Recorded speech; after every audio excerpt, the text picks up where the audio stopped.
Good evening to all of you. तो let's start today lecture. और आज एक बहुत ही खूबसूरत चैप्टर है और वो है deduction from gross total income. और न्यूमेरिकल पॉइंट ऑफ व्यू से ये एक लास्ट चैप्टर है, यानी कि जितने भी लिंक्ड वगैरह प्रोविजंस हैं वो यहाँ आके एक तरह से मैं कह सकता हूँ कि समाप्त हो जाएंगे। जैसे अभी आपने क्लबिंग के भी क्वेश्चन करे, set of and carry forward के भी क्वेश्चन करे, तो कुछ ना कुछ ऐसी एक एडजस्टमेंट, कुछ ना कुछ एक ऐसी इंफॉर्मेशन जो हमने अभी तक नहीं पढ़ी होती है, तो कहीं ना कहीं किसी ना किसी क्वेश्चन में वो परेशान करने लगती है। लेकिन जब आप इस चैप्टर को कंप्लीट कर लेंगे तो एक सेगमेंट अलग के अलग पूरा खत्म हो जाएगा। और इस चैप्टर की इंपॉर्टेंस आप इसी बात से समझ सकते हैं कि हर पेपर में अच्छी वेटेज का क्वेश्चन इस चैप्टर से आता ही आता है। मैं ये तो नहीं बोलूँगा कि खाली इसी चैप्टर की इंफॉर्मेशन होंगी, वो बाकी चैप्टरों की भी इंफॉर्मेशन हो सकती हैं। जैसे आपने set of and carry forward of losses chapter देखा, तो वहाँ पर आपने मल्टीपल चैप्टर की इंफॉर्मेशन यूज करी। तो इस चैप्टर में भी जब क्वेश्चन आएगा आपका, तो मल्टीपल चैप्टर की इंफॉर्मेशन यूज हो सकती है और खाली इस चैप्टर से भी आ सकता है। किसी भी एग्जाम में जो पहला क्वेश्चन आता है, जो टोटल इनकम को कैलकुलेट करने का क्वेश्चन आता है, वो इसी चैप्टर से आता है, ये समझ लीजिएगा। क्योंकि इस चैप्टर को करने के बाद आप टोटल इनकम निकालना सीख जाएंगे, जिस इनकम के ऊपर टैक्स कैलकुलेट होता है। अभी तक हम लोगों ने ग्रोस टोटल इनकम निकाली है। जो भी चैप्टर हम लोगों ने अभी तक पढ़े हैं, चाहे इनकम फ्रॉम सैलरी है, चाहे इनकम फ्रॉम हाउस प्रॉपर्टी है, चाहे कैपिटल गेन है, चाहे बिजनेस एंड प्रोफेशन है, चाहे अदर सोर्सेज है, इन पांचों चैप्टरों की इनकम जोड़ने के बाद जो टोटल आता है उसे कहा जाता है ग्रोस टोटल इनकम। हाँ, क्लबिंग भी हमने पढ़ा कि हो सकता है कि आपके रिलेटिव, आपके फ्रेंड में किसी की इनकम हो, लेकिन क्लबिंग ऑफ इनकम के प्रोविजंस को ध्यान में रखते हुए वो इनकम आपकी इनकम में जुड़नी हो, तो आप उन इनकम को भी अपनी ग्रोस टोटल इनकम का भाग बनाएंगे, हिस्सा बनाएंगे। हो सकता है इस साल की किसी सोर्स में लॉस हो रहा हो या पास्ट लॉसेज हो, और आप set of and carry forward के चैप्टर के प्रोविजंस के हिसाब से उसे सेट ऑफ करना चाहते हैं, तो वो सेट ऑफ भी होगा। तो इन सबको करने के बाद जो एक अमाउंट निकल के आता है उसे कहा जाता है ग्रोस टोटल इनकम। क्लियर है? उस ग्रोस टोटल इनकम में से कुछ डिडक्शन अलाउड हैं। उन डिडक्शन का जो सेक्शन है, section 80C to 80U। Is it clear? और इसे बेयर एक्ट की भाषा में चैप्टर 6A की डिडक्शन भी कहा जाता है, क्योंकि जो चैप्टर हम लोग ऑथर्स बनाते हैं, जो एजुकेटर्स चैप्टर बनाते हैं, तो और जो लॉ मेकर्स ने चैप्टर बनाए हुए हैं वो बिल्कुल अलग हैं, चैप्टर के नाम अलग हैं। तो आपको इस चैप्टर का नाम पता होना चाहिए बेयर एक्ट के चैप्टर का, क्योंकि कई जगह रेफरेंस आएगा। कभी आप सोचें चैप्टर 6A क्या है, तो जब भी चैप्टर 6A का नाम आता है तो आप समझ जाइएगा कि हम डिडक्शन की बात कर रहे हैं। और डिडक्शन का जो सेक्शन है 80C टू 80U है। क्लियर है? जब आप डिडक्शन देंगे तो किस तरीके से एक फॉर्मेट रहता है वो मैं आपको बता देता हूं।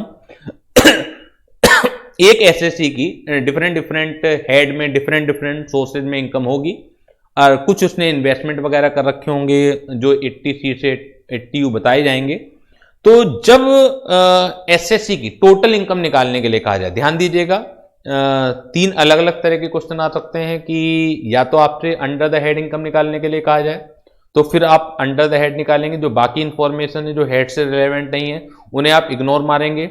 अगर आपसे ग्रोस टोटल इनकम निकालने के लिए कहा जाए तो इसका मतलब ये है कि आप जितनी भी इनकम के सोर्सेज हैं, चाहे वो किसी भी चैप्टर से, किसी भी हेड से बिलोंग करते हो, तो सभी इनकम निकालेंगे और उनका टोटल करेंगे।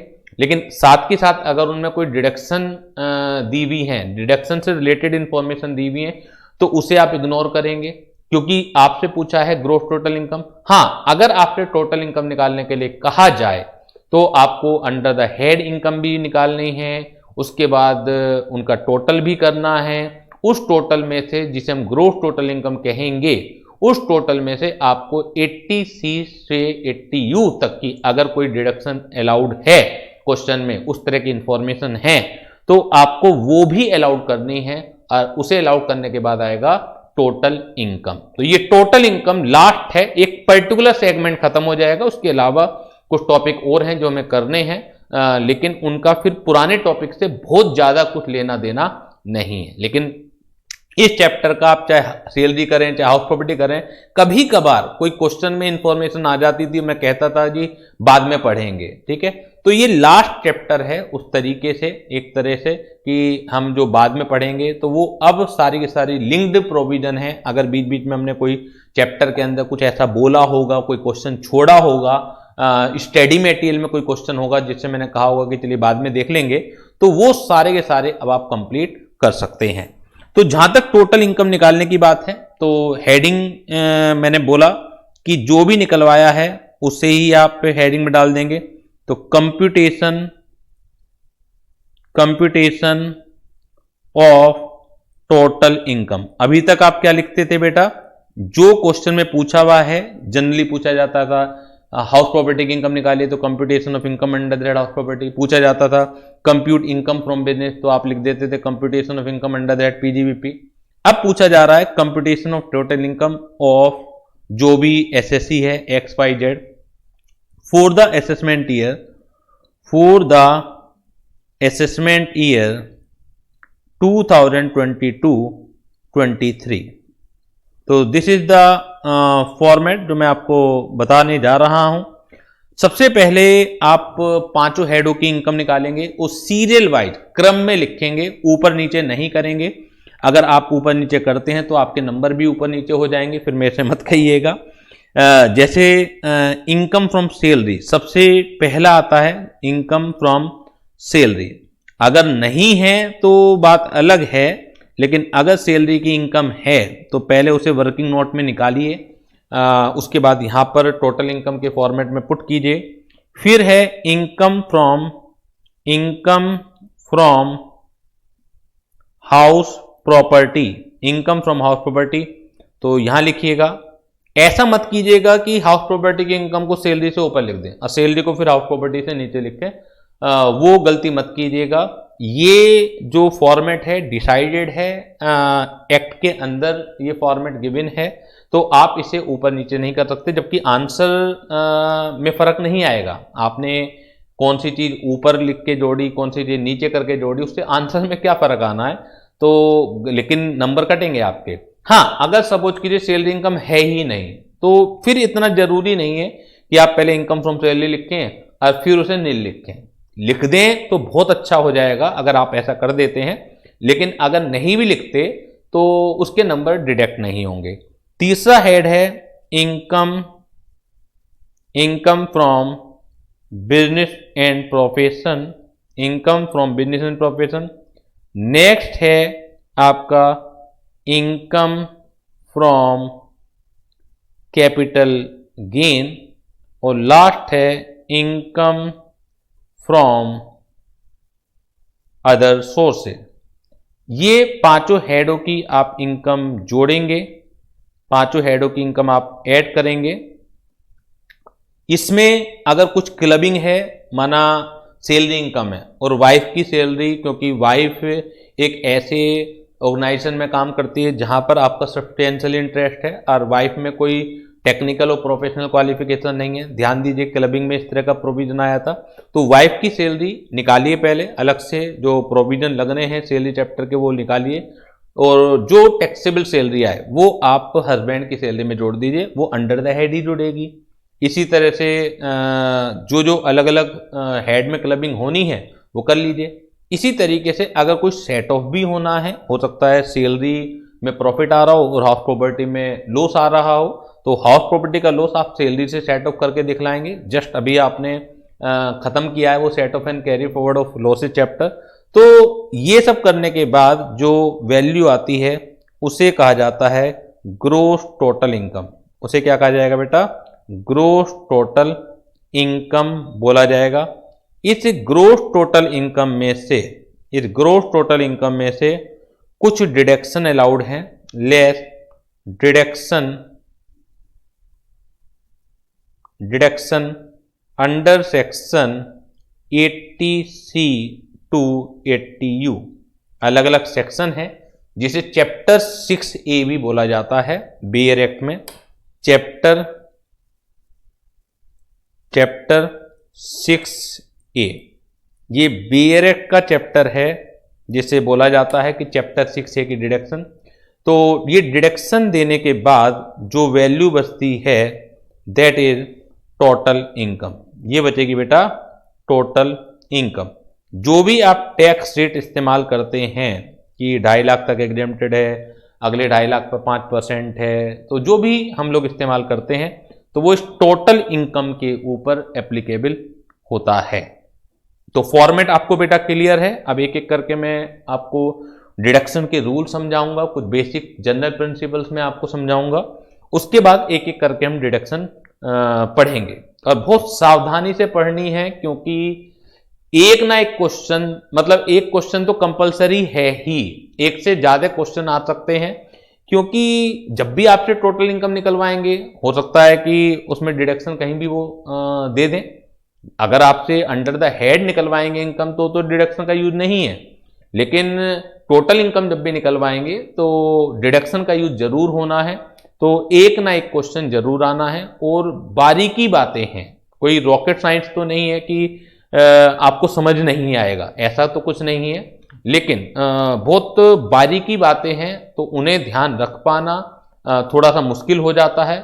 और वो मुश्किल तभी होता है अगर आपके नंबर ऑफ रिवीजन कम है और आपने बहुत जल्दीबाजी मचाई है किसी चीज को करने में, तो दिक्कत आएगी। तो कोई भी जल्दीबाजी हमें नहीं है, केवल आपको अच्छे तरीके से चीजें समझ में आनी चाहिए। तो जैसे आपने set of and carry forward में देखा, यहां पर भी वो छोटी छोटी बातों पर फंसाएंगे, आपको फिलहाल कुछ भी नहीं पता लगेगा, लेकिन जब आप क्वेश्चन खुद करने बैठेंगे तो आप कभी कुछ चीज भूल जाएंगे, कभी कोई चीज भूल जाएंगे। तो उनसे बचना है आपको, चीजों को कि भूले नहीं, तो अच्छी तरीके से याद करनी है चीजें। तो ये चीज समझ में आ गई बेटा आपको कि what is the format of computing total income, कि हमें डिडक्शन को देना कैसे है। तो ये चीज आपको क्लियर हो गई होगी। कुछ बेसिक प्रिंसिपल्स हैं। देखिए हमारे इंटरमीडिएट में, चाहे आप सीए इंटरमीडिएट की बात कर लें, चाहे आप सीएमए इंटरमीडिएट की बात कर लें, चाहे सीएस एग्जीक्यूटिव की बात कर लें, क्योंकि ये जो कोर्स है वो तीनों ही उसके लिए है। तो किसी भी की बात कर लें, जनरल जो प्रिंसिपल है वो मैं पहला जनरल प्रिंसिपल में बता रहा हूं। कुछ स्पेशल रेट वाली इनकम होती हैं, इनके अलावा भी हैं जो मैं बताऊंगा, लेकिन वो हमारे कोर्स का पार्ट नहीं है। एक तो any long term capital gain जो होता है, 112 सेक्शन आपने सुना जरूर होगा, और कैपिटल गेन के साथ मैंने पढ़ाया भी है कि सेक्शन 112 जो है वो लॉन्ग टर्म कैपिटल गेन के ऊपर, किसी भी लॉन्ग टर्म कैपिटल गेन के ऊपर फ्लैट 20% से टैक्स के लिए बात करता है। एक सेक्शन है 112A जिसमें अगर आपके लिस्टेड शेयर्स वगैरह हैं 1 लाख रुपए तक का कैपिटल गेन माफ हो जाता है, और 1 लाख रुपए से ऊपर का जो कैपिटल गेन है वो टैक्सेबल होता है। तो उसमें कुछ शर्तें हैं कि रिकॉग्नाइज्ड स्टॉक एक्सचेंज से ट्रांसफर होना चाहिए, सिक्योरिटी ट्रांजैक्शन टैक्स दिया हुआ होना चाहिए at the time of purchase also and at the time of sale also. तो 112A वो है। इसके अलावा 111A भी एक सेक्शन है, ये भी लॉन्ग टर्म कैपिटल गेन है, ये भी लॉन्ग टर्म कैपिटल गेन है, लेकिन ये हर किसी पर नहीं लगता है। जो 112 है वो हर किसी के ऊपर लगता है। अगर आप गोल्ड बेच रहे हैं, ज्वेलरी बेच रहे हैं, लॉन्ग टर्म है तो भी 112 लगेगा। अगर आप मकान बेच रहे हैं उसके ऊपर लॉन्ग टर्म कैपिटल गेन है तो उसके ऊपर टैक्स निकालने के लिए भी 112 लगेगा। लेकिन 112A हर किसी के ऊपर नहीं लगता, वो कुछ स्पेसिफाइड कंडीशन अगर सेटिस्फाइड है तो रिवाइज कीजिएगा। अभी आपको ऐसा लग रहा होगा कि मैं कौन से ग्रह पर चला गया हूं, जबकि मैं कोई ग्रह बदला नहीं है, मैंने यहीं पर हूं मैं। लेकिन मुझे लग रहा है आपके चेहरे देख के कि चेहरे की हवाइयां बता रही हैं कि सर पता नहीं क्या बात कर रहे हैं। और इसी चीज को मैं टोकता आ रहा हूं बेटा कि पुरानी चीजें बिल्कुल कंठस्थ होनी चाहिए, बिल्कुल मेमोराइज होनी चाहिए। अगर आपको मेमोराइज नहीं है तो प्रॉब्लम आएगी। अब आगे का पूरा पूरा जो चाहे टैक्सेशन की बात कर लें, चाहे हम जीएसटी की बात कर लें, तो बहुत बारीकी बातें उसके अंदर हैं और याद रखने का काम बहुत ज़्यादा है। डरा नहीं रहा हूँ मैं, मेरी डराने की कोई आदत नहीं है, लेकिन कोई गलत तरह का कॉन्फिडेंस भी मैं आपको दूं तो वो भी ठीक नहीं होगा, और कि आप अपनी तैयारी का लेवल ना जांचें समय समय पर और आधी अधूरी तैयारी के साथ आप पेपर देने पहुंच जाएं, तो वो भी ठीक नहीं होगा। और ये भी बता दूं, अभी टाइम बहुत है, कोई भी प्रॉब्लम नहीं है, लेकिन नंबर ऑफ रिवीजन आपको पुरानी चीजें करते रहना पड़ेगा, ठीक है ना। 111A जो है शॉर्ट टर्म कैपिटल गेन है। ये भी हर किसी के शॉर्ट टर्म कैपिटल गेन की बात नहीं कर रहा हूं मैं, ये भी कुछ specified short term capital gain है, specified short term capital gain है। सिक्योरिटी, लिस्टेड सिक्योरिटी जिनके ट्रांसफर करने पर आपने सिक्योरिटी ट्रांजैक्शन टैक्स दिया हो, उनके ऊपर। अगर मकान बेचोगे उसके ऊपर शॉर्ट टर्म कैपिटल गेन हो गया, तो वो स्पेशल सेक्शन के अंदर नहीं आता। वो तो जैसे अदर इनकम होती हैं, जैसे सैलरी इनकम हो गई, जैसे हाउस प्रॉपर्टी की इनकम हो गई, तो इन जनरल इनकम में वो आता है। अगर आपने ज्वेलरी बेची उसके ऊपर शॉर्ट टर्म कैपिटल गेन हो गया, तो जैसे बाकी इनकम के ऊपर टैक्स लगता है, तो वैसे ही उनके ऊपर भी स्लैब रेट लगता है। लेकिन इनके ऊपर क्या लगता है? Flat rate. इसी तरह से कैजुअल इनकम है 115BB। तो ये 4 इनकम ऐसी हैं जिनके ऊपर फ्लैट रेट एप्लीकेबल है।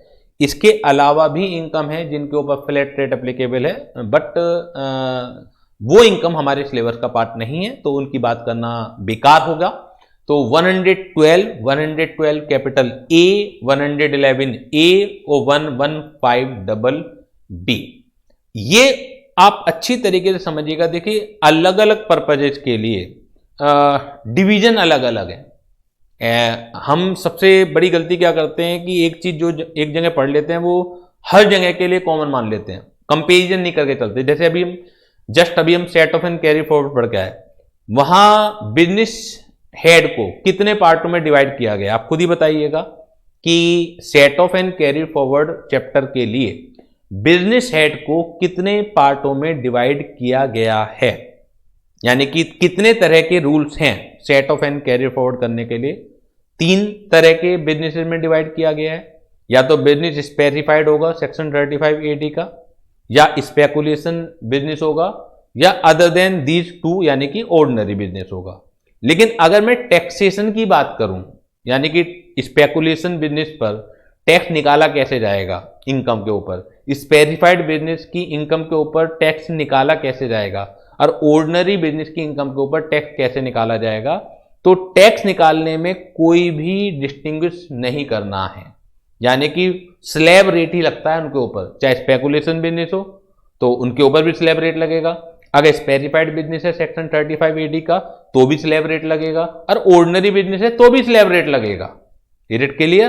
कभी आप ये सोचें कि हर जगह के लिए बिजनेस को 3 पार्ट में डिवाइड करना है, ये केवल set of and carry forward वाले प्रोविजन को समझने के लिए ये बिजनेस हेड जो है 3 पार्ट में डिवाइडेड है। अदरवाइज पूरा का पूरा चैप्टर एक है टैक्सेशन एंगल से, कि अगर टैक्स रेट इस्तेमाल करने हैं तो कोई भी अंतर नहीं है स्पेसिफाइड बिजनेस में, कोई भी अंतर नहीं है स्पेकुलेशन बिजनेस में, कोई भी अंतर नहीं है other than speculation and specified business में। सबके ऊपर एक ही तरीके से, जैसे हम सैलरी पर टैक्स निकालते हैं वैसे हाउस प्रॉपर्टी पर टैक्स निकालते हैं, वो इसी तरह से बिजनेस हेड पर भी टैक्स निकालते हैं। हाँ, कैपिटल गेन में तो है, कैपिटल गेन में लॉन्ग टर्म भी 2 पार्ट हो जाते हैं, उन पर फ्लैट रेट है। शॉर्ट टर्म 111A उसके ऊपर भी फ्लैट रेट है। लेकिन इन 3 के अलावा जो बाकी के शॉर्ट टर्म होंगे वो वैसे ही हैं जैसे पीडीवीपी की इनकम, वो वैसे ही हैं जैसे हाउस प्रॉपर्टी की इनकम, वो वैसे ही हैं जैसे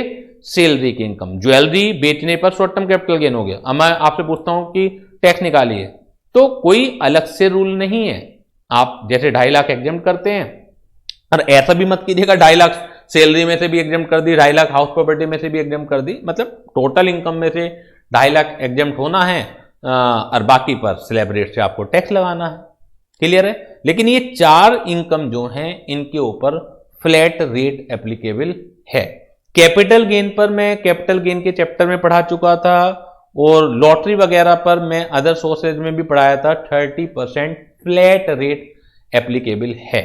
बाकी एक बार मैं दोबारा से लूंगा टेक्स्ट को, एक बार को जब मैं इस चैप्टर को कंप्लीट कर लूंगा तो एक बार मैं दोबारा से टैक्सेशन के ऊपर आऊंगा और अब कंप्लीट करा दूंगा। एक आध चीजें छोड़ी भी है मैंने, तो उसे भी मैं कंप्लीट करा दूंगा। यहां तक बताइए बेटा, कोई भी प्रॉब्लम, कोई भी दिक्कत, कोई भी परेशानी हो तो कि ये 4 इनकम स्पेशल हैं, तो सबसे पहले अब मैं बताने जा रहा हूं सबसे पहला जनरल रूल कि deduction is not allowed from these income. यानी कि जो भी डिडक्शन 80C to 80U है वो इन इनकम से आपको नहीं मिलेगी।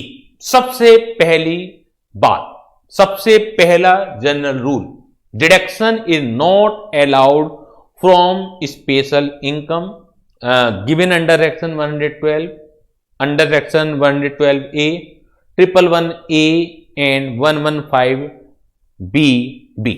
इन इनकम से आपको जो है डिडक्शन अलाउड नहीं है। क्या मतलब है अभी बताऊंगा मैं आपको कि डिडक्शन का जो टोटल है वो इनसे नहीं मिलेगा। इसके अलावा deduction, aggregate of deduction can not exceed from GTI। यानी कि अगर आपकी डिडक्शन है भी, कंडीशन सेटिस्फाइड करते भी हैं आप 80C to 80U, और जोड़ते जोड़ते डिडक्शन का टोटल GTI से ज्यादा आ गया, तो इसका मतलब है कि ऐसा नहीं है कि डिडक्शन की वजह से लॉस हो जाएगा। डिडक्शन की वजह से लॉस नहीं हो सकता, क्योंकि aggregate of deduction can not exceed from GTI। तो basic rule of deduction, deduction can not exceed GTI। अगर आपकी GTI 2 लाख रुपए है और डिडक्शन 2.5 लाख रुपए है तो 50,000 का नेट लॉस नहीं आएगा। आप केवल 2 ही लाख रुपए की डिडक्शन देंगे। On account of deduction there can not be total loss. यानी कि डिडक्शन की वजह से आपका लॉस अराइज नहीं हो सकता है। ये आप मन में बैठा लीजिए कि डिडक्शन मैक्सिमम उतनी ही अलाउड होंगी जितना आपका टोटल ग्रोस टोटल इनकम का है। उससे ज्यादा उससे ज्यादा की डिडक्शन अलाउड नहीं होंगी। इसके अलावा डिडक्शन इन इनकम से भी नहीं मिलेंगी। इसका मतलब है कि ग्रोस टोटल इनकम इन चारों इनकम को भी जोड़ के बनती है ना। ग्रोस टोटल इनकम में से पहले इन चारों इनकम को घटाइए, ग्रोस टोटल इनकम में से पहले इन चारों इनकम को घटाइए, और जो बैलेंस आता है डिडक्शन का टोटल उससे ज्यादा नहीं हो सकता है। इसका मतलब हर हालत में इन 4 इनकम पर तो आपको टैक्स देना ही देना है। अगर आपकी ग्रोस टोटल इनकम में इन 4 में से कोई भी इनकम है 1 या 1 से ज्यादा है तो आप उस पर टैक्स नहीं बचा सकते डिडक्शन लेके। आपको इन चारों इनकम पे तो ऑलवेज टैक्स देना ही देना है। क्लियर हो गई बात ये। और deduction allowed only when it is claimed by the SSC। यानी कि अगर आपके पास डिडक्शन थी, कंडीशन सेटिस्फाइड थी और आप लेना भूल गए, तो AO अपनी तरफ से थाली सजाकर आपको डिडक्शन नहीं देने वाला, क्लेम आपको करनी पड़ेगी। और एक चीज और लिखिएगा आप, deduction can not be carried forward. ये एक चीज और लिखिएगा आप, 3rd पॉइंट डाल लीजिएगा, deduction can not be carried forward. क्योंकि अभी ताजा ताजा आप set of and carried forward का चैप्टर पढ़ के आए हैं। कभी आप लगा दें कि जैसे लॉसेज कैरिड फॉरवर्ड हो जाते हैं तो ऐसी डिडक्शन भी कैरिड फॉरवर्ड हो जाएगी, अलाउड नहीं है। Deduction can not be carried forward. तो जल्दी से मुझे बताइएगा मैसेज के थ्रू कि क्या इतनी बात आपको समझ आई है। बेसिक चीजों को समझने में थोड़ा टाइम लगता है, फिर तो बड़ा फटाफट हम भगेंगे। शुरू की डिडक्शन से ही, मतलब जो हम बात करेंगे, जो अगर टोटल 10 डिडक्शन है, शुरू की 5 करेंगे तो मेन टाइम आपको जो कि 5 डिडक्शन में लगेगा और उन्हीं से पेपर में क्वेश्चन आते हैं। बात की डिडक्शन से बहुत ज्यादा क्वेश्चन नहीं आते हैं। अब कुछ डिडक्शन तो हम करेंगे भी नहीं क्योंकि वो तो पूछी ही नहीं जाती इंटरमीडिएट एग्जीक्यूटिव लेवल पर या सीएमए इंटरमीडिएट पर। पहला क्वेश्चन देखिएगा, compute total income for the assessment year 2022-23 of J. Income under the head salary है 1,20,000, income under the head house property है 60,000 रुपए, agricultural income from land in India 5 lakh रुपए और deduction under section 80C to 80U 2 lakh. खुद ही calculate करके दे दी। तो बेटा agriculture income क्योंकि उन्होंने दे रखी है, ये तो है एग्जेम्प्ट। बची ये दोनों इनकम अंडर दैट सैलरी 1,20,000 और income under that house property 60,000। तो इनका जो टोटल बैठ रहा है 1,80,000 बैठ रहा है और डिडक्शन बैठ रही है आपकी 2 लाख। तो मैक्सिमम डिडक्शन जो है आपको 180 ही मिल पाएगी और टोटल इनकम आएगी इस क्वेश्चन में नहीं। तो देखिएगा इस क्वेश्चन को कैसे करते हैं हम लोग। सॉल्यूशन 1 कैसे करते हैं वो देखिएगा। ऊपर हेडिंग आ जाएगी computation of total income, computation of total income, जो भी एसएससी का नाम हो लिख सकते हैं, for the assessment year 2022-23, for the assessment year 2022-23। एक है इनकम, एक है आपकी इनकम फ्रॉम सैलरी 1,20,000 रुपए, एक है income from house property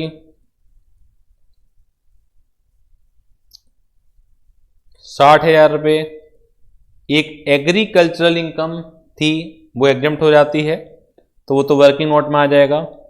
this is gross total income GTI 1,80,000 less deduction under section 80C to 80U। ये खुद ही कैलकुलेट करके दे रखी हैं 2 लाख। हम अंदर लिखेंगे बट रेस्ट्रिक्टेड टू 1,80,000।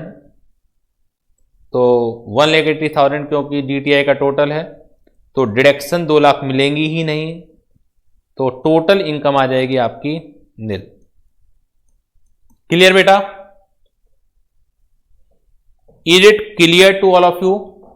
सभी बच्चे बताएंगे कि क्या ये प्रोविजन, जो बेसिक प्रोविजन था, पहला जनरल प्रिंसिपल था कि aggregate of deduction can not exceed from gross total income. इस क्वेश्चन से आपको अच्छे तरीके से समझ आ गया होगा कि on account of deduction there can not be a total loss, और ना ही डिडक्शन कैरी फॉरवर्ड होती हैं।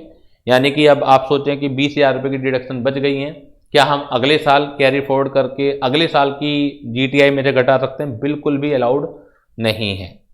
क्लियर बेटा? Is it clear to all of you बेटा? Very good. सेकंड क्वेश्चन देखिएगा, compute total income for the assessment year 2022-23 of J. Income under that salary है 1,20,000, income under that house property है 60,000, long term capital gain 112 है 2,20,000, short term capital gain 111A है 1,10,000, winning from card game यानी कि lottery income है 90,000 और deduction under section 80C to 80U है 2 लाख रुपए। तो इसे भी करते हैं, देखिएगा क्वेश्चन नंबर 2 को। तो हेडिंग आएगी computation, question number 2, computation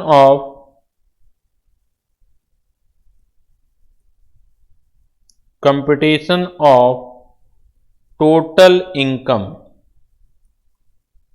computation of total income for the assessment year 2022-23।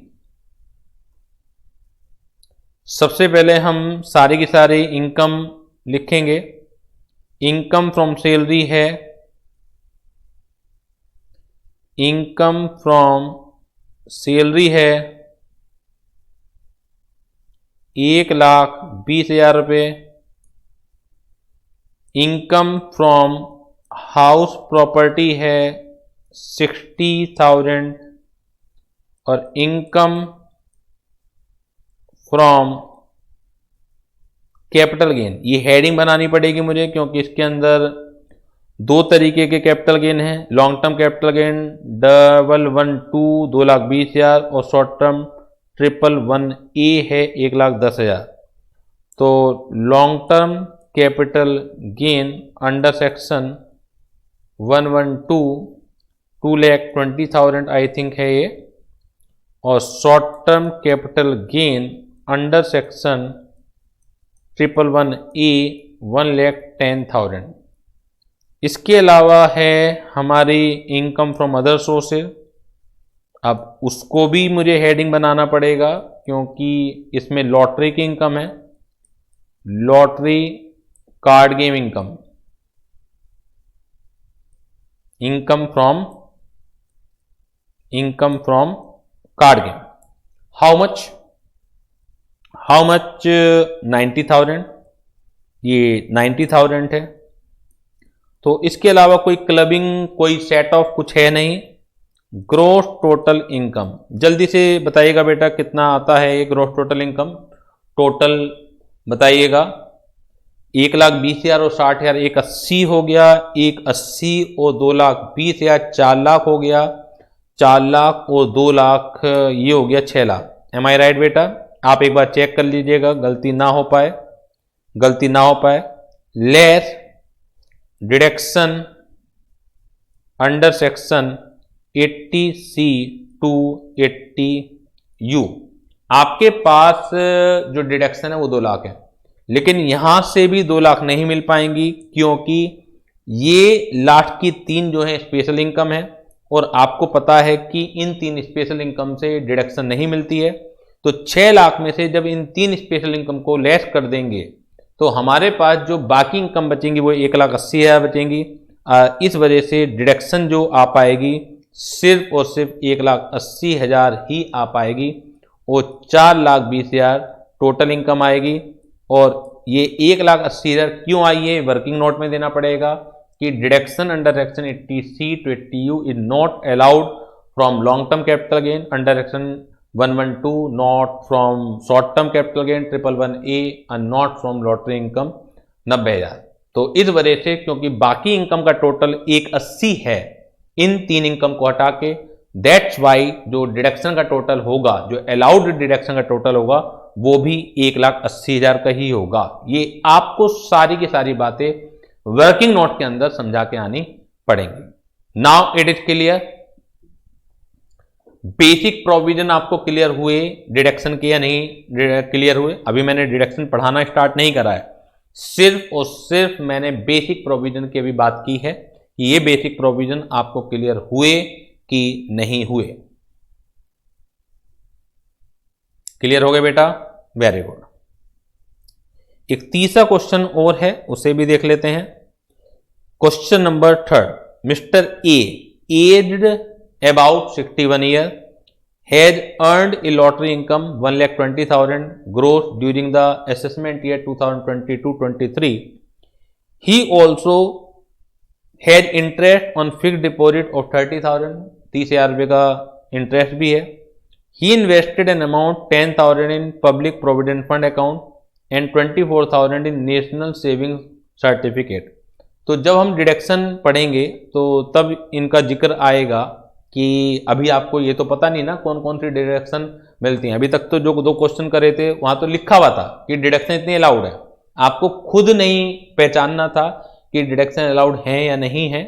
तो जब आप इन्हें पढ़ेंगे तो पता लग जाएगा कि 10,000 रुपये पीपीएफ में जमा करें उसकी भी अलाउड है, और 24,000 रुपये आपने नेशनल सेविंग सर्टिफिकेट में जमा किए उसकी भी अलाउड है। तो what is the total income of A for assessment year 2022-23, तो आपको उसकी इनकम बतानी है।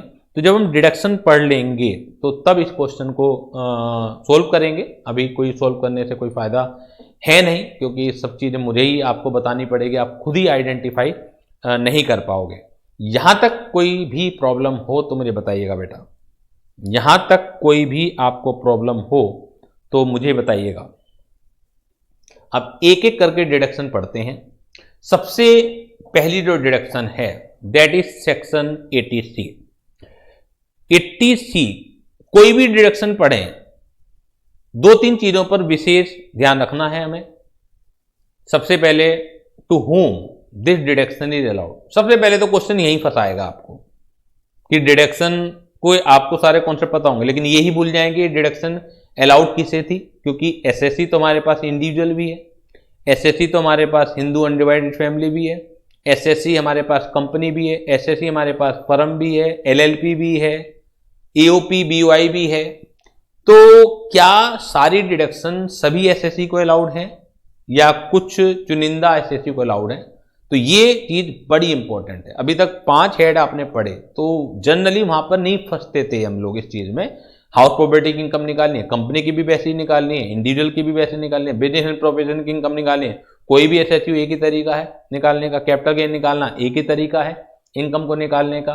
तो वहां पर इन बारीकी बातों में हम नहीं फंसते थे, लेकिन यहां पर फंसाया जाएगा। उसमें भी क्या उसका रेजिडेंट होना जरूरी है या नॉन रेजिडेंट को भी मिल जाएगी? क्वेश्चन यहीं से अटकते हैं, मुश्किल क्वेश्चन नहीं बनते हैं, लेकिन इंस्टीट्यूट आपकी मेमोरी को चेक करता है कि आप कितने अच्छे तरीके से चीज़ों को मेमोराइज कर पाते हैं। तो 80C की जो डिडक्शन है इंडिविजुअल और हिंदू अनडिवाइडेड फैमिली को मिलती है। पहली बात तो ये, अदर देन इंडिविजुअल और एचयूएफ को डिडक्शन नहीं मिलती। हाँ, ऐसी कोई ज़रूरत नहीं है 80C की डिडक्शन लेने के लिए कि उनका रेजिडेंट होना जरूरी है। आगे धीरे धीरे करके हम आगे बढ़ेंगे डिडक्शन में, तो कुछ एक जगह ऐसी भी रिक्वायरमेंट आएगी कि रेजिडेंट होना जरूरी है। तो यहां पर ऐसा कोई रिक्वायरमेंट नहीं है। अलग अलग डिफरेंट स्कीम्स दी हुई है, लिखने के लिए कभी नहीं आएगी क्योंकि बड़ी डिडक्शन है, ये सबसे बड़ी डिडक्शन है बेसिकली ये कि स्कीम्स बहुत हैं। तो कभी आप सोचें सर रटेंगे कैसे? रटना नहीं है, क्योंकि पहचानने के लिए आएगी। तो एक बार आप पढ़ेंगे मेरे साथ, जब आप क्वेश्चन करेंगे तो आप समझ जाएंगे, आपको आइडिया लग जाएगा कि इसकी डिडक्शन मिलनी होगी या नहीं मिलनी होगी। जो चीज़ लिखने के लिए आती है तो उसे याद करने का तरीका अलग होता है। कुछ स्कीम इसमें ऐसी भी होंगी जो सिर्फ इंडिविजुअल को अलाउड होंगी, एचयूएफ को अलाउड ही नहीं होंगी। कभी आप सोचने लगे कि सारी की सारी स्कीम इंडिविजुअल और एचयूएफ दोनों पर लगती हैं, तो ये गलत है। कुछ स्कीम ऐसी भी होंगी जो सिर्फ और सिर्फ इंडिविजुअल पर लगेंगी, एचयूएफ पर लगेंगी ही नहीं। कुछ में लॉजिक आपको ऑटोमेटिकली क्लियर हो जाएगा। तो शुरुआत करते हैं।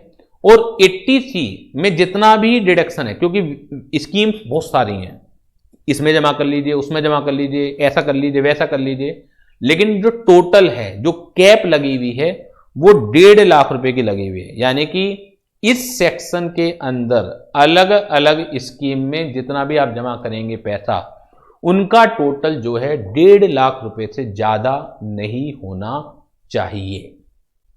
क्लियर है बेटा बात? ये 80C का बेसिक कॉन्सेप्ट क्लियर है। This deduction is allowed only to the following assessee, an individual और ए हिंदू अनडिवाइडेड फैमिली। ये जरूरी नहीं है वेदर रेजिडेंट और नॉन रेजिडेंट, क्योंकि आगे कुछ जगह ये भी रिक्वायरमेंट आएगी। तो जहां पर जो रिक्वायरमेंट हो उसे फुलफिल करना जरूरी है, और क्वेश्चन वहीं से बार बार पूछे जाएंगे। तो यहां कोई 80C में कोई रिक्वायरमेंट नहीं है कि उसका रेजिडेंट होना जरूरी है, non resident. Assessee shall be entitled to a deduction of the whole of maximum 1.5 lakh. यानी कि 80C की अलग अलग स्कीम्स में जो आप डिपॉजिट कराएंगे पैसे को, ₹1.5 लाख से ज्यादा की डिडक्शन गवर्नमेंट आपको नहीं देने वाली। अब बात आती है notified schemes, notified investment, notified plan कि किन किन चीजों की आपको डिडक्शन मिलने वाली है। Any sum paid by the individual for an insurance on the life of, ध्यान दीजिएगा, वैसे ये डिडक्शन इंडिविजुअल और दोनों को मिलती है, लेकिन ये वाला जो प्लान है, जो पहला प्लान पर पढ़ा रहा हूं मैं आपको, ये इंडिविजुअल को इनके पर मिलेगा। एचयूएफ के लिए पूरे के पूरे इनकम टैक्स में मेंबर की अगर बात करें चेंज नहीं होते हैं, वो any member of the HUF है। अगर आपने पहले के चैप्टर में भी देखा हो, फैमिली मेंबर्स अलग अलग जगह अलग अलग डिफाइंड है, यहां पर भी अलग अलग जगह बहुत अलग अलग डिडक्शन में अलग अलग फैमिली मेंबर्स होंगे, लेकिन एचयूएफ के लिए क्या है, एनी मेंबर। तो ये इंडिविजुअल की बात कर रहा हूं, इंडिविजुअल में हिमसेल्फ, यानी कि अगर मैं अपनी एलआईसी कराता हूं, any sum paid by the individual for an insurance on the life of, ये एलआईसी की डिडक्शन है, मेडिकल इंश्योरेंस की नहीं है, एक्सीडेंटल इंश्योरेंस की नहीं है, गाड़ी का इंश्योरेंस कराएगा उसकी नहीं है, अपनी लाइफ का अगर आप इंश्योरेंस कराएंगे, आप अपनी का करा लीजिए, हिज और हर स्पाउस का करा लीजिए, और एनी चाइल्ड ऑफ इंडिविजुअल का करा लीजिए। और ध्यान दीजिएगा, जहां पर dependent, not dependent, married, unmarried नहीं लिखा हुआ है, तो इसका मतलब सबकी अलाउड है, क्योंकि क्वेश्चन यहीं से फंसेगा कि मेरे फादर ने, अब मैं शादी से हूं, मेरे फादर ने मेरा इंश्योरेंस दे दिया, मैं उनके ऊपर डिपेंडेंट नहीं हूं, मेरी शादी भी हो चुकी है, तो क्या उन्हें उनकी रिटर्न में डिडक्शन मिल जाएगी क्योंकि उन्होंने अपने बेटे का, अपने बच्चे का इंश्योरेंस दिया? बिल्कुल मिल जाएगी, क्योंकि इंडिविजुअल खुद के लिए दे सकता है, हिज और हर स्पाउस के लिए दे सकता है, और एनी चाइल्ड, चाइल्ड डिपेंडेंट भी हो सकता है, नॉट डिपेंडेंट भी हो सकता है, मैरिड भी हो सकता है, अनमैरिड भी हो सकता है। The children may be married oblique unmarried, dependent, not dependent on the individual. जब ये चैप्टर बहुत धीरे धीरे मैं आपको कराऊंगा, बहुत हल्के हल्के से लेके चलूंगा मैं आपको। कभी भी जब डिडक्शन पढ़नी है या कोई भी बारीकी प्रोविजन पढ़ना है, तो महसूस कीजिए इस बात को कि क्या लिखा हुआ है और क्या नहीं लिखा हुआ इसमें, क्योंकि पेपर में आप लॉजिक लगाएंगे, अब पेपर में लॉजिक लगाएंगे गड़बड़ हो जाएगी। मैं एक एसएससी हूं, मैं इनकम अलग अलग सोर्सेस से कमाता हूं, और मैं अपनी इनकम में से अपने पापा का एलआईसी देता हूं। मेरे पापा मेरे ऊपर डिपेंडेंट है, मान लीजिए एक बार को, मुझे उनकी चिंता है, वो बेचारे कहां से देंगे, मैं अपनी इनकम में से अपने पापा जी की एलआईसी का प्रीमियम चुकाता हूं। मुझे बताइए डिडक्शन मिल जाएगी या नहीं मिल जाएगी, हां या ना, पेपर में आ जाएगा। एक एसएससी है, अपने पापा जी का एलआईसी चुकाता है, तो खुशी का जवाब सबसे पहला है बेटा नहीं, आंचल भी नहीं कह रही है, तो बड़ा सिंपल सा है। अभी आप साथ के साथ पढ़ रहे हैं तो आपको दिख रही है ये बात, लेकिन जब पेपर आप करेंगे ना तो दिमाग का दही हो जाता है, जब आप अलग अलग डिडक्शन में कहीं कुछ है कहीं कुछ है, ठीक है ना, और आप लॉजिक लगाएंगे, यार अपने पापा जी का ही तो दे रहा है, मिल जानी चाहिए। यानी कि आप लो बनाते हैं उस समय, लो पढ़ते नहीं है, पढ़े हुई चीज को याद नहीं करते आप लो बनाने की कोशिश करते हैं, यार मिल जानी चाहिए, क्या बात हो गई, क्योंकि चीजें याद तो है नहीं आपको। तो यहां तो बड़ा इजी है, बिल्कुल सही जवाब है आपका कि नहीं मिलेगी, क्योंकि यहां पर पेरेंट्स कवर्ड नहीं है। तो एक ड्राफ्टिंग मिस्टेक है, देखा जाए मेरे पापा मेरा इंश्योरेंस देंगे तो उन्हें डेट से मिल जाएगी, मैं अपने पापा के लिए कुछ नहीं कर सकता यहां पर, क्योंकि कहीं ना कहीं आदमी मोटिवेट होता है इस चीज के लिए कि अगर उसे डिडक्शन मिल रही है, उसे कोई टैक्स में रिलैक्सेशन मिल रहा है, तो आदमी उस काम में आगे बढ़ता है। यानी कि मुझे रिलैक्सेशन दी नहीं उन्होंने, किसी भी बेटे को अपने पेरेंट्स का इंश्योरेंस एलआईसी को चुकाने के लिए मोटिवेशन है ही नहीं यहां पर कि आप जमा करें आपको डिडक्शन देंगे, कितना अच्छा काम कर रहा है बेटा, लेकिन यहां नहीं है। बात समझ में आ रही है बात आपके? In the case of Hindu undivided family the premium should be paid on the life of any member of the family. पूरी इनकम टैक्स में एक ही राग है एचयूएफ का, तो कि एचयूएफ अगर कोई डिडक्शन मिलनी है अपने फैमिली मेंबर्स के ऊपर तो any member of the HUF है। इंडिविजुअल की फैमिली कौन है? खुद वो, स्पाउस, उसके बीवी, और उसके बच्चे dependent non dependent. Parents is not included in the family of the individual for section 80C for this purpose.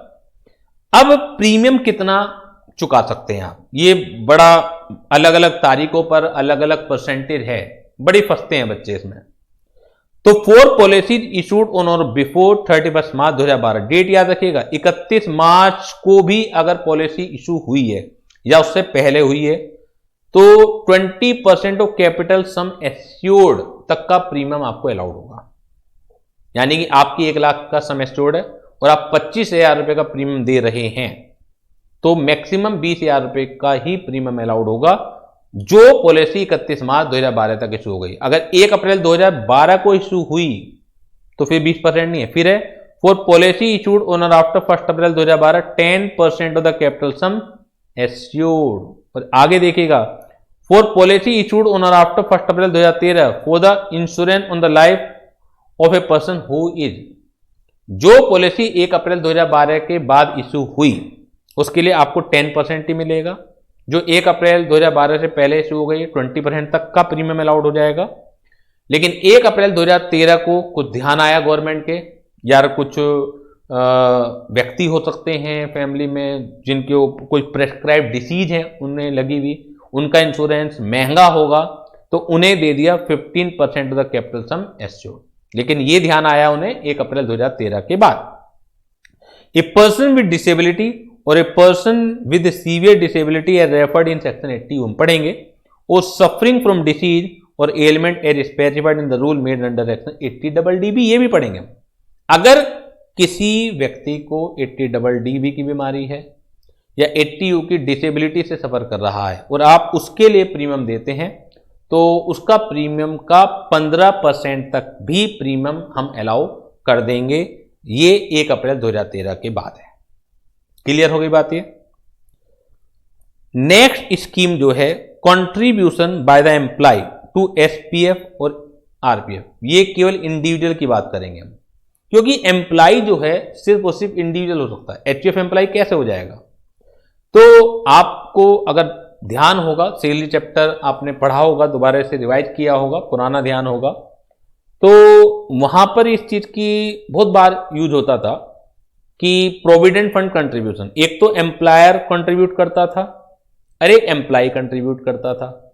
जो एम्प्लॉयर कंट्रीब्यूट करता था उसका ट्रीटमेंट क्या होगा वो सैलरी चैप्टर के अंदर मैं पढ़ा चुका हूं आपको, यानी कि एक बार दोबारा से रिवाइज करा देता हूं। अगर एम्प्लॉयर कंट्रीब्यूशन है towards the statutory provident fund, चलिए पहले आपसे पूछता हूं मैं कि स्टैट्यूटरी प्रोविडेंट फंड में अगर एम्प्लॉयर का कंट्रीब्यूशन है तो टैक्स ट्रीटमेंट क्या होगा? ध्यान करके बताइए बेटा। स्टैट्यूटरी प्रोविडेंट फंड में अगर एम्प्लॉयर कंट्रीब्यूशन है तो what is the tax treatment of employer contribution to SPF? क्या ट्रीटमेंट होता है? बहुत बढ़िया बेटा, बड़ी खुशी हो रही है मुझे।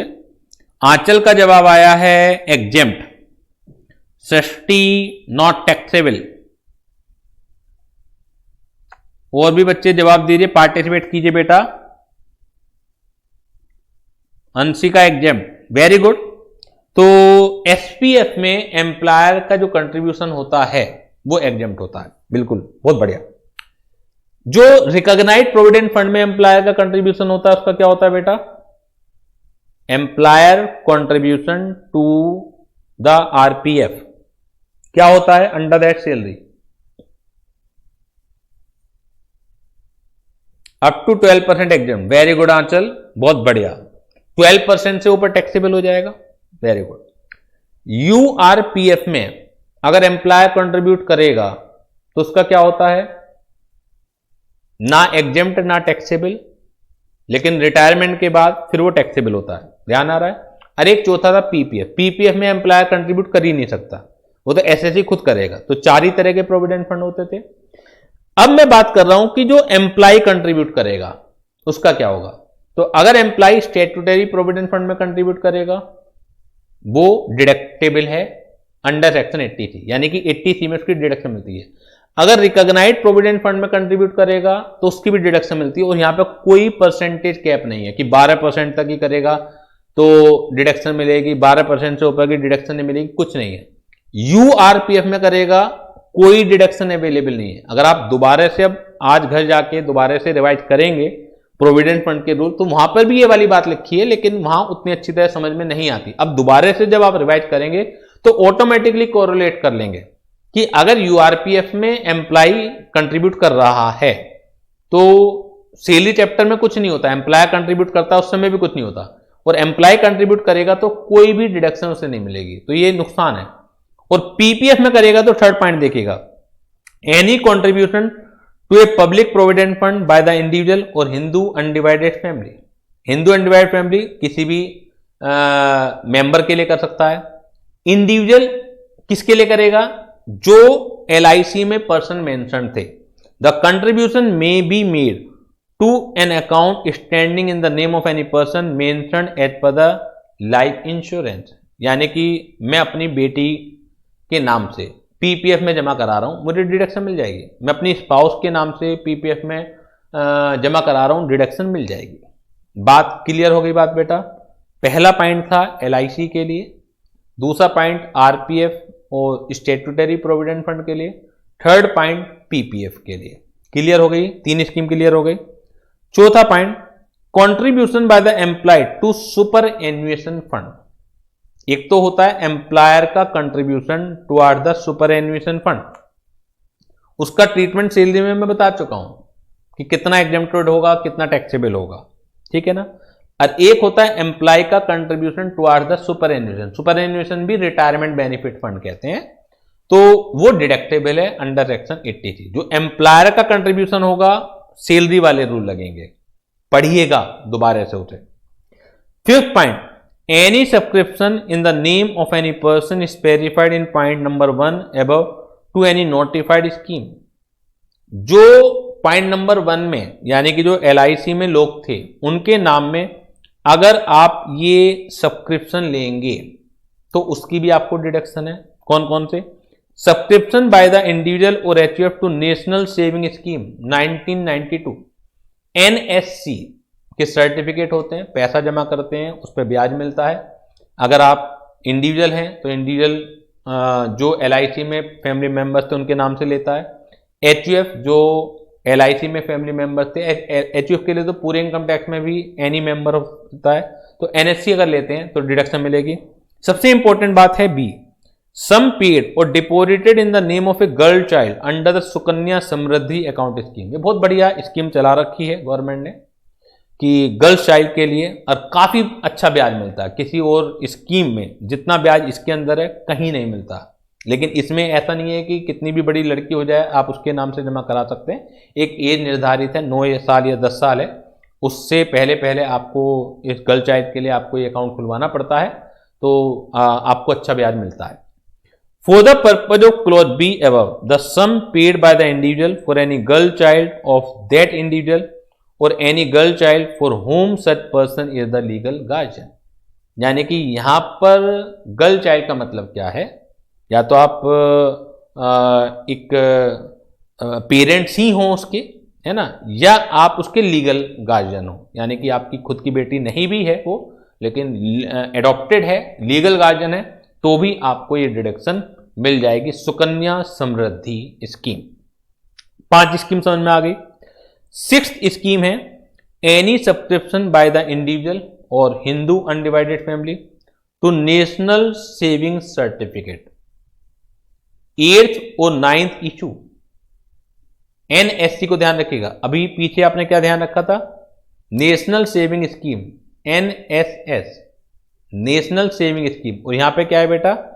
नेशनल सेविंग सर्टिफिकेट, उसके भी इशू आते रहते हैं, तो नेशनल सेविंग सर्टिफिकेट 8th और 9th इशू फिलहाल जो चल रहा है, ठीक है ना। और इसमें सबसे इंपॉर्टेंट बात क्या है वो ध्यान रखिएगा। ऐसा होता है जब इन स्कीम को आप करते हैं तो इंटरेस्ट एक्रू होता चला जाता है। सपोज कीजिए आज आपने एनएससी के सर्टिफिकेट लिए 1 लाख रुपए के और बता दिया आपको 7 साल में आपके डबल हो जाएंगे। वो डबल कैसे होंगे? पहले साल 1 लाख रुपए में भी ब्याज मिलेगा, अब वो आपको मिलेगा नहीं, वो री इन्वेस्ट हो जाता है एनएससी में, क्योंकि आपको तो 1 लाख रुपए के 7 साल बाद माना डबल मिलने हैं। तो जो इंटरेस्ट आ रहा है, any interest accrued on this certificate which is deemed to be reinvested also qualify for deduction. आपने पहले साल 1 लाख रुपए के एनएससी लिए, डिडक्शन मिल गई, अगले साल उस पर ब्याज आएगा, वो ब्याज पहले अदर सोर्सेज की इनकम में जोड़ा जाएगा। ब्याज आपको कैश में नहीं मिलेगा, वो री इन्वेस्टमेंट हो जाता है उसी में, पहले वो अदर सोर्सेज की इनकम में जोड़ा जाएगा। ध्यान दीजिएगा, यहां फंस सकते हैं आप, ये छुपी हुई कुछ इंफॉर्मेशन होंगी जो आपको निकालनी पड़ेंगी और इनकम माननी पड़ेगी। एनएससी पर ब्याज आएगा तो वो इनकम है, और क्योंकि वो री इन्वेस्टमेंट हो रहा है तो उसकी 80C के अंदर डिडक्शन भी है। गलती बच्चे क्या करते हैं, ना तो इनकम मानते ना डिडक्शन देते। आंसर तो मिल जाएगा उनका, लेकिन नंबर मैच नहीं करेंगे। पहले आपको इनकम माननी है अदर सोर्सेज की, और फिर 80C में इसकी डिडक्शन देनी है, क्योंकि इसे री इन्वेस्टमेंट मान के 80C के लिए क्वालिफाई है। NSC, national saving certificate. Next scheme है unit linked insurance plan of the unit trust of India or unit linked insurance plan of LIC mutual fund refer to in section 1023D। तो ULIP बोल देते हैं इसे short form में। तो ULIP की कोई भी पॉलिसी आप लेंगे तो 80C के अंदर उसकी डिडक्शन मिलेगी। नेक्स्ट, न्यू जीवन धारा, नाम याद रखिएगा, न्यू जीवन धारा 1, न्यू जीवन अक्षय, न्यू जीवन अक्षय 1 एंड न्यू जीवन अक्षय 2, ये LIC की स्कीम है अलग अलग, तो इनकी भी डिडक्शन मिलती है। सब्सक्रिप्शन और contribution to any pension fund set up by the National Housing Bank, the home loan account scheme of the National Housing Bank has been notified. तो ये भी ध्यान रखिए, कभी कभार आ जाती है, बच्चे फंस जाते हैं। नेशनल हाउसिंग बैंक की कोई पेंशन स्कीम में आप सब्सक्राइब करते हैं, सब्सक्रिप्शन का मतलब है आप जमा करा रहे हैं, उसकी आपको स्कीम बहुत सारी है पेंशन स्कीम की, ऐसा नहीं है कि एक ही है। लेकिन नेशनल हाउसिंग बैंक की आप कोई पेंशन स्कीम लेते हैं, यानी कि आज आप कुछ कुछ जमा कराएंगे और रिटायरमेंट के बाद, रिटायरमेंट से मतलब है कि आदमी सोच लेता है मुझे 55 साल के बाद काम नहीं करना, 60 साल के बाद काम नहीं करना, तो उसके बाद आपको पेंशन के रूप में पैसा मिलता रहे। तो नेशनल हाउसिंग बैंक का पेंशन फंड प्लान में सब्सक्रिप्शन करते हैं तो उसकी आपको क्या मिल जाएगी, डिडक्शन मिल जाएगी। और इसके लिए कौन सी स्कीम नोटिफाइड है, होम लोन अकाउंट स्कीम, नाम याद रखना है आपको, होम लोन अकाउंट स्कीम और द नेशनल हाउसिंग बैंक में अगर आप सब्सक्राइब करते हैं तो that is also qualify for deduction under section 80C। Next देखिएगा 10th point, is subscription by the individual और HUF to any notified deposit scheme. अगर इंडिविजुअल या HUF सब्सक्रिप्शन लेगा किसी नोटिफाइड डिपॉजिट स्कीम की, कौन सी, ये public sector company which is engaged in providing long term finance, यानी कि पब्लिक सेक्टर कंपनी की में कोई नोटिफाइड डिपॉजिट स्कीम है, उसमें आप पैसा जमा करा रहे हैं for providing long term finance for construction or purchase of houses in India for residential purpose, ये इन्हीं नामों से आएंगे। Or any authority constituted in India by or under any law enacted either for the purpose of dealing with and satisfying the need for housing accommodation or for the purpose of planning development or improvement of cities town and villages or for both. अगर आप इसके अंदर individual HUF कोई subscription लेगा, यानी कि आप कुछ नोटिफाइड डिपॉजिट स्कीम हो, डिपॉजिट तो आप समझते हैं ना, पब्लिक सेक्टर कंपनी आपसे पैसा लेगी, उस पर ब्याज देगी, लेकिन हर तरह के डिपॉजिट की बात नहीं कर रहे, कुछ नोटिफाइड होंगे, उस नोटिफाइड की लिस्ट होगी, तो हमें वो लिस्ट याद नहीं करनी, केवल कॉन्सेप्ट याद रखना है हमें, ठीक है। 11th पॉइंट बहुत आता है भाई पेपर में, 11th पॉइंट बहुत आता है, ट्यूशन फीस। आप लोग भी बार बार मेरे से रसीद बनवाते हैं ये कहते हुए कि सर हमें पापा जी को डिडक्शन मिल जाएगी, हमारे पापा जी को, तो आज आपको पता लगेगा कि जो आप मेरे से ट्यूशन फीस की रिसीट लेते हैं उसकी डिडक्शन नहीं मिलती, लेकिन प्रैक्टिकली कोई रोक टोक है नहीं, इसलिए मिल भी जाती है, वो गलत ली जाती है। कोई चीज अगर प्रैक्टिकली चल रही है, जरूरी नहीं है कि लो वही हो, केवल जांच में नहीं पकड़े जा रहे आप। तो यहां ट्यूशन फीस का मतलब क्या है, any sum paid by the individual. देखिए वैसे ही पूरी डिडक्शन इंडिविजुअल HUF को मिलती है, लेकिन ये वाली पर्टिकुलर इंडिविजुअल को मिलेगा। As tuition fees provided following condition are satisfied, such sum should have been paid as tuition fees excluding any payment towards development fees और डोनेशन और पेमेंट ऑफ सिमिलर नेचर। जब आप किसी स्कूल, कॉलेज, यूनिवर्सिटीज में दाखिला लेते हैं और एक लमसम आप पेमेंट देते हैं, उसका प्राइस ब्रेकअप आता है कि उस पेमेंट में से कितना ट्यूशन फीस है, कितना डेवलपमेंट चार्जेज है, कितना बुक्स एंड पीरियडिकल्स के लिए है। तो उस ट्यूशन फीस की बात ये कर रहे हैं। It should have been paid at the time of admission or the year after. It is paid to any university, college, school or other education institution situated within India.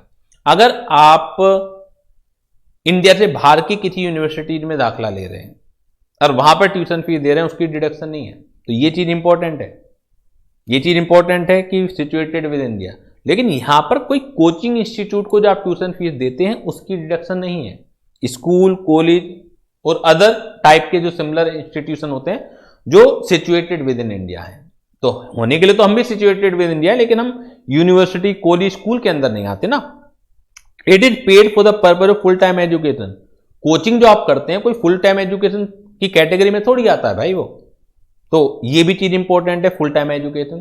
कई बार क्या होता है, सिम्बोसिस पुणे से आप part time MBA कर लेते हैं, distance learning course होते हैं, तो उसकी जो ट्यूशन फीस देंगे उसकी भी डिडक्शन नहीं मिलेगी। जो फुल टाइम एजुकेशन होंगे कोर्स, उसी की डिडक्शन मिलेगी। It is paid for any two children of such individual. किन्हीं भी दो बच्चों के लिए ये ट्यूशन फीस मिलेगी, अलाउड है, अगर ये कंडीशन सेटिस्फाइड होती हैं। तो ये बहुत बहुत ज्यादा पेपर में फंसता है। तो जल्दी से बताइएगा बेटा। Now it is clear. कोई दिक्कत, कोई परेशानी हो तो बता दीजिए। Now it is clear.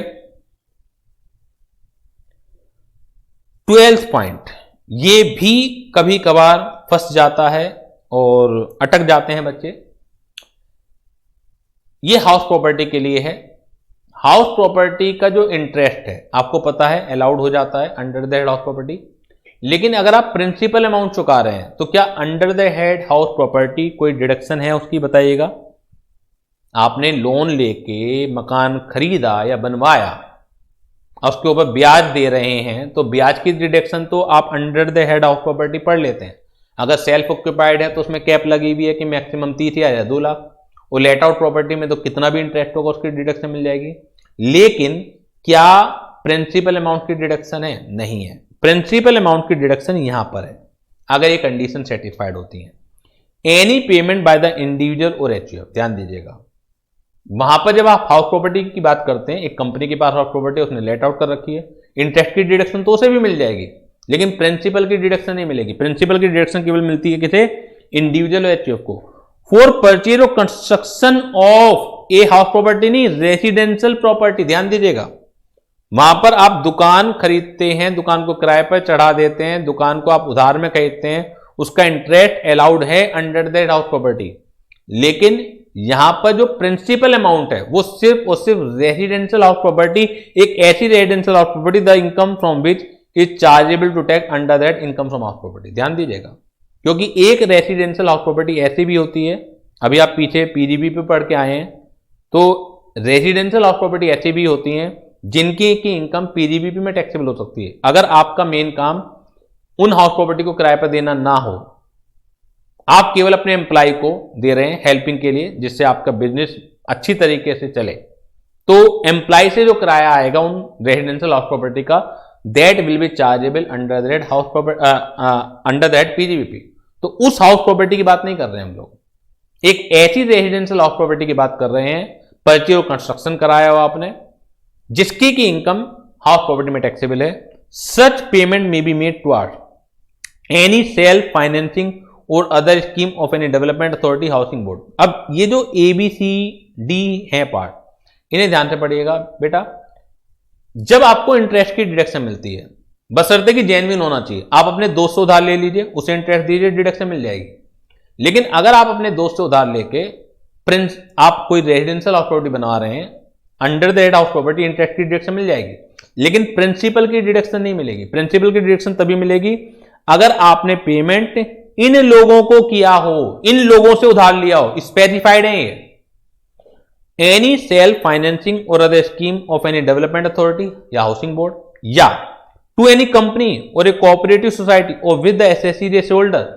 आपने किसी कंपनी को पेमेंट किया हो, यानी कंपनी से उधार लिया तभी तो पेमेंट करोगे, या किसी कोऑपरेटिव सोसाइटी से उधार लेके पेमेंट कर रहे हो, जिसका एसएससी या तो शेयर होल्डर है या मेंबर है, to or the cost of the house property allotted to him, इन लोगों को आप प्रिंसिपल का पेमेंट कर रहे हो। ये सारी दिक्कतें, ये सारी परेशानियां इंटरेस्ट की डिडक्शन लेने के लिए नहीं है, ये केवल प्रिंसिपल की डिडक्शन लेने के लिए है। और repayment of the amount borrowed by the assessee from central government और स्टेट गवर्नमेंट, या आपने मनी बोरोइंग करी हो सेंट्रल या स्टेट गवर्नमेंट से, या any bank including cooperative bank से बोरोइंग करी हो, या लाइफ इंश्योरेंस कॉर्पोरेशन से बोरोइंग की हो, नेशनल हाउसिंग बैंक से बोरो की हो, या एसएससी एम्प्लॉयर, जहां पर आप नौकरी करते हैं, एम्प्लॉयर ने आपको उधार दिया, where such employ a public company, और एम्प्लॉयर कौन होना चाहिए, पब्लिक कंपनी या public sector company, or university establish by law, or a college affiliated to such university or local authority और ए कोऑपरेटिव सोसाइटी, इन लोगों से आपने उधार लिया हो। मेरे पास भी एम्प्लॉय काम करते हैं, मेरे एम्प्लॉय ने मेरे से उधार लेके मकान बनवाया और वो मुझे रीपेमेंट कर रहा है प्रिंसिपल का, तो उसे प्रिंसिपल की डिडक्शन नहीं मिलेगी, इंटरेस्ट की डिडक्शन तो मिल जाएगी, क्योंकि इंटरेस्ट की डिडक्शन में ये सब चीजें दिक्कतें हैं ही नहीं। प्रिंसिपल की डिडक्शन अगर लेनी है तो आपको ये ध्यान रखना पड़ेगा। The assessee employer where such employee is an authority और ए बोर्ड और ए कॉर्पोरेशन और एनी अदर बॉडी एस्टेब्लिश्ड और कंस्टिट्यूटेड अंडर द सेंट्रल और स्टेट एक्ट। क्लियर बेटा, आगे भी देखिएगा अभी। और लास्ट है इसमें stamp duty registration fees and other expenses, stamp duty and registration fees and other expenses for the purpose of transfer of such house property to the assessee. जो आप खरीदते वक्त स्टैंप ड्यूटी देते हैं तो उस स्टैंप ड्यूटी की भी 80C के अंदर डिडक्शन मिल जाएगी। क्लियर? कोई भी डाउट, कोई भी परेशानी हो तो बता दीजिए बेटा। ये चीज क्लियर है? आगे की स्कीम देखिएगा। Any subscription by the individual और एचयूएफ टू इक्विटी शेयर और debenture forming part of the eligible issue of capital. अगर आप किसी कंपनी के शेयर से डिवेंचर कहते हैं, ऐसा नहीं किसी भी कंपनी के, अगर वो शेयर से debenture eligible issue of capital होगी।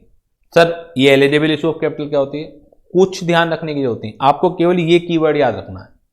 Otherwise eligible issue of capital में बताने पर आऊंगा वो एक अलग दिशा में कहानी मुड़ जाएगी, जबकि वो जरूरत ही नहीं है, पेपर में आ जाएगा। कॉन्सेप्ट ये है कि ऐसा नहीं है कि हर किसी कंपनी के शेयर से डिवेंचर खरीद लिए और आपको डिडक्शन मिल जाएगी। एलिजिबल इशू ऑफ कैपिटल के शेयर से डिवेंचर होने चाहिए। Any sum deposited in a term deposit for a fixed period of not less than 5 year with a scheduled bank. अगर आपने किसी भी शेड्यूल्ड बैंक में 5 साल के लिए एफडी कराई है, 3 साल के लिए एफडी कराओगे इसकी डिडक्शन नहीं है, 5 साल के लिए एफडी कराइए डिडक्शन मिल जाएगी। Subscription to such bond issued by the national bank for agriculture and rural development, NABARD के बॉन्ड खरीदे आपने, डिडक्शन मिल जाएगी। इसी तरीके से any sum deposited in an account under senior citizen saving scheme, अगर सीनियर सिटीजन सेविंग स्कीम 2004 में अमाउंट डिपॉजिट कराया उसकी भी डिडक्शन मिल जाएगी। और पोस्ट ऑफिस में 5 साल के लिए डिपॉजिट कराया है उसकी भी डिडक्शन आपको मिल जाएगी। क्लियर बेटा? और लास्ट स्कीम है इसके अंदर NPS, individual being an employee of the central government as a contribution to a specified account of the pension scheme refer to in section 80CCD। अगर आप सेंट्रल गवर्नमेंट के एम्प्लॉय हैं, individual हैं, और आप एक पेंशन स्कीम 80CCD पढ़ेंगे, ठीक है ना, for a fixed period of not less then 3 years, locking period of 3 years, अगर आप इसमें 3 साल के लिए अमाउंट डिपॉजिट करेंगे तो उसकी भी डिडक्शन मिल जाएगी। 80CCD एक स्कीम है, pension scheme, and which is in accordance with the scheme as may be notified by the central government in the official gazette for the purpose of this clause. तो अगर आप NPS, national pension scheme, जो central government के आप employ हैं और आप 80CCD वाली स्कीम के अंदर कम से कम 3 साल के लिए जमा कराते हैं तो उसकी भी आपको डिडक्शन मिल जाएगी। और 80C की डिडक्शन लेने के लिए जरूरी है कि 31 मार्च तक, प्रीवियस एक 31 मार्च तक आप पेड कर दें। अगर 31 मार्च को ये आउटस्टैंडिंग रह गया तो 80C की डिडक्शन नहीं मिलेगी। आपने 1 अप्रैल को पेमेंट कर दिया, पीजीबीपी की तरह कोई 43B टाइप का कोई सेक्शन नहीं है इसके अंदर कि अगर आपने ROI की डेट से पहले पेमेंट कर दिया तो मिल जाएगी। ध्यान रखिएगा, before the end of the previous year आपको ये सारे पेमेंट करने हैं अगर आपको डिडक्शन चाहिए तो, अदरवाइज ये डिडक्शन आपको नहीं मिलेगी। क्लियर बेटा? जल्दी से बताइएगा बेटा। Now this is clear. चलिए आज हम अपने लेक्चर को यहीं तक रख लेते हैं। आप एक बार 83 को याद करके आइएगा, मेमोराइज करके आइएगा, नॉट फॉर कि आपको रिप्रोड्यूस करना है, 2-3 बार ध्यान से पढ़िए। बारीकी छोटी छोटी बातें जो हैं बहुत सारी हैं। उसके बाद जब हम कल क्वेश्चन करेंगे तो क्वेश्चन करने का जो आनंद है वो अलग ही आएगा। अभी मैं कराऊंगा तो अभी आपको चीज़ें याद हैं भी नहीं, तो पहले आप उन्हें याद कीजिए और उसके बाद हम क्वेश्चन को सॉल्व करेंगे। तो आज की क्लास को हम यहीं पर साइन ऑफ करते हैं। Thank you very much.